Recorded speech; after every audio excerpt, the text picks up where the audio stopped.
Welcome to my channel friends. நம்ம இன்னைக்கு BLS marshal spirit அனிமோட 6th எபிசோடை பற்றி பார்க்க போகிறோம். எபிசோட் ஸ்டார்டிங்கில் ஹேனும் அந்த பொண்ணும் வராங்க. ஃபேங் கிங்கியோட சமாதி முன்னாடி உக்காந்துட்டு இருக்கான். அப்போ அந்த இடத்துல மழையும் பனியும் பெய்யுது. ஃபேங் அங்கேயே உக்காந்துட்டு இருக்கான். அப்படியே 5 வருஷம் ஆகிடுது. ஃபேங்கும் பெரியவனா வளர்ந்துட்டான். ஃபேங் இன்னைக்கு செக்டில் பெரிய செலிப்ரேஷன் இருக்குது, நானும் அதில் கலந்துக்க போகிறேன், உனக்காக சாப்பாடு வீட்டில் வச்சுருக்கேன் அப்படின்னு அவ சொல்கிறா. வந்து ஃபேங் பக்கத்தில் உக்காந்துக்கிட்டு, நான் அப்பாவுக்கு தெரியாமல் சரக்கு உனக்காக வீட்டில் மறைச்சி வச்சுருக்கேன்னு சொல்கிறா. நீங்கள் வேறு லெவலில் யோசிக்கிறீங்க, நான் டீச்சர் கூட சரக்கு அடிக்கிறேன்னு ஃபேங் சொல்கிறான். ஃபேங், இது உங்களுக்கான நேரம், இல்லைன்னா நீங்கள் பின்னாடி கஷ்டப்படுவீங்க, அப்பா ரொம்ப பிஸி ஆகிடுவார், அப்புறம் உங்களை யார் பார்த்துப்பாங்கன்னு அந்த பொண்ணு சொல்கிறா. சரின்னு சொல்லிட்டு ஃபேங் தலையாட்டுறான். சீனை கட் பண்ணால் அந்த இடத்துக்கு இக்ஸு நடந்து வரா. கிங்கியூ கூட இருந்த பையன் நினைவுகளில் யோசிச்சு பார்க்குறா. அப்போ செய்ய முடியாத விஷயங்களை நானும் செஞ்சேன், ஆனால் எல்லா இடத்துலையும் என்ன உன் கூட கம்பேர் பண்ணி பார்க்குறாங்கன்னு அவள் கடுப்பாக சொல்கிறா. நான் ஒன்றும் ஒன்றை மாரி நல்லவல் இல்லைன்னு இக்ஸு சொல்கிறா. மாஸ்டர் இக்ஸு, நீங்கள் ஏன் இங்கே இருக்கீங்கன்னு ஃபேங் கேட்குறான். மெடியனும் டேன்டைனும் பிளாக் ஆகியிருக்கு. இந்த 5 வருஷத்தில் ஒன்றால் ரிலிமோட செகண்ட் ஸ்டேஜு கூட போக முடியல.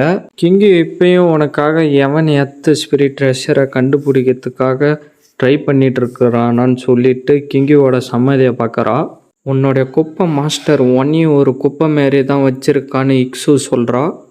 திருப்பி இன்னொரு வார்த்தை டீச்சரை பற்றி நீங்கள் தப்பாக பேசக்கூடாதுன்னு சொல்லிட்டு அவன் கையில் இருந்ததை தூக்கி போடுறான். இக்ஸு அவர்களுடைய பவரை யூஸ் பண்ணி அதை தடுக்கிறா. அது வெடிக்குது. அதிலிருந்து பவர் சுற்றி போகுது. பார்த்தா அந்த இடத்துக்கு வில்லன் வந்துடுறான். வில்லனை பார்த்துட்டு இக்ஸு கத்தி எடுக்கிறா. உனக்கு எவ்வளோ தைரியம் இருந்தால் செக்டில் பெரிய செலிப்ரேஷன் நடந்துட்டு இருக்கிறப்ப நீ வந்திருப்புன்னு சொல்கிறா. அவன் உருவத்தை பாம்பாக மாற்றிடுறான். அவளுடைய பவரை யூஸ் பண்ணி அந்த பாம்பை காலி பண்ணிடுறா. கத்தியால் குத்தல அந்த பாம்பும் சாம்பல் ஆயிடுத்து. இன்னொரு பாம்பு அவளை பார்த்த மாரி வருது, அதையும் குத்தி காலி பண்ணிடுறா.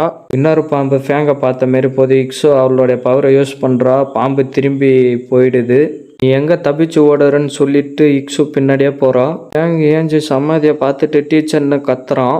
டீச்சர் எங்கே போனார், அவரை நானே அன்னைக்கு என் கையால் புதைச்சேன்னு ஃபேங் சொல்கிறான். மேலே இருந்த கல்லை நவுத்திட்டு கீழே இறங்கி அந்த பாக்ஸை எடுக்கிறான். டீச்சர் இந்த ஜெயிட் பாக்ஸ் இங்கே விட்டுட்டு போயிருக்காரு, அவர் போயிருக்க வாய்ப்பு இருக்குமான்னு சொல்லிட்டு ஃபேங் யோசிச்சுட்டே பாக்ஸை பார்க்குறான்.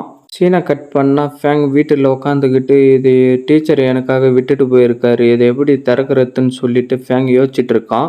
கிங்கியூ சாவறதுக்கு முன்னாடி அவன் சொன்னதை யோசிச்சு பார்க்குறான். கோல்டன் ஸ்பிரிட்டால் தான் அதை திறக்க முடியும்னு சொன்னது அவனுக்கு ஞாபகத்தில் வருது.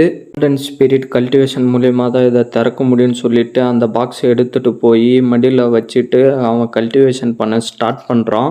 அவன் கல்டிவேஷன் பண்ணுறப்ப அந்த பாக்ஸ் மேலே பறந்து போகுது. கண்ணை திறந்து பார்க்குறான். அது வேறு ஏதோ ரெட் கலரில் பவராக மாறுது. அதில் அவன் கை வைக்கிறான். அப்போ அது ஒரு ட்ராகனாக மாதிரி அவனோட தலைக்குள்ளார போயிடுது. பார்த்தா டிராகன் வந்து அந்த கருப்பு கலர் புகையை பார்த்து கத்துது. இது எந்த விதமான உயிரினத்தோட ரத்தம், இதோட ஒரு சொட்டு ரத்தமே இவ்வளோ பயங்கரமாக இருக்குன்னு ஃபேங் சொல்கிறான். அதிலிருந்து பவர் சுற்றி போகுது. அதுக்கப்புறம் அது சின்னதாக மாறி ஃபேங்கோடைய கைக்குள்ளார போயிடுது. ஃபேங் அவனுடைய கையை பார்க்குறான். அது கொஞ்சம் கொஞ்சமாக நகர்ந்து போகுது. அதோடைய எஃபெக்ட் அவன் உடம்பு ஃபுல்லாக போகுது. கடைசியில் அது போய் வயிற்றாண்ட நின்றுக்குது. அவனால் முடியாமல் கத்துறான். பார்த்தா அவன் ட்ரெஸ்ஸு ஃபுல்லாக ரத்தமாக இருக்குது. அந்த எஃபெக்ட் போன இடம் எல்லாம் ரத்தக்கரியாக இருக்குது. அப்போ அவன் கிங்கியூவை பார்க்குறான். டீச்சர்னு சொல்லிட்டு ஏஞ்சி உக்காந்துக்கிறான். அவனுடைய ட்ரெஸ்ஸை மூந்து பார்க்குறான். என்னது இது இவ்வளோ நாத்தடிக்குதுன்னு சொல்கிறான். திருப்பி அந்த பவர் தெரியுது. உக்காந்துக்கிட்டு கல்டிவேஷன் பண்ணுறான். அவனுடைய கோல்டன் ஸ்பிரிட் எல்லாம் ரெட் கலரில் கொஞ்சம் கொஞ்சமாக மாறுது. டேன்டைன் இப்போ தான் ஓப்பன் ஆக ஸ்டார்ட் ஆகுதுன்னு ஃபேங் சொல்கிறான். மெடியனும் டேன்டைனும் ஓப்பன் ஆகிடுச்சு. டீச்சர் நீங்கள் அதை பார்த்தீங்களா, என்னால் இப்போ செய்ய முடியுதுன்னு சொல்லிட்டு ஃபேங் கத்துறான். டீச்சரோடைய ஞாபகம் வந்துடுது. அழிவ ஆரம்பிச்சிட்றான். திடீர்னு சிரிக்க ஆரம்பிச்சிட்றான். என்னால் இப்போ இதை செய்ய முடியுதுன்னு சொல்லிட்டு சந்தோஷப்படுறான். இந்த நாத்தை வேற தாங்க முடியலன்னு சொல்லிட்டு மூக்கை பிடிச்சிக்கிறான். சீனை கட் பண்ணால் ஃபேங் வேறு ட்ரெஸ்ஸு போட்டுட்டு வந்து நின்றுட்டுருக்கான். டீச்சர் நீங்கள் இன்னும் சாகலை, நான் உங்களை கண்டுபிடிப்பேன்னு ஃபேங் சொல்கிறான். இதோட இந்த எபிசோடு முடியுது ஃப்ரெண்ட்ஸ். மறக்காமல் வீடியோக்கு ஒரு லைக்கை போட்டுட்டு சேனலை சப்ஸ்கிரைப் பண்ணிவிட்டு பெல் பட்டன் ஆள் கொடுத்துருங்க. இந்தமாரி அனிம் பார்க்குற ஃப்ரெண்ட்ஸுக்கும் வீடியோவை ஷேர் பண்ணுறீங்க.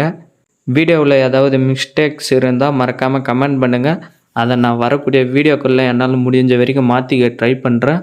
See you guys.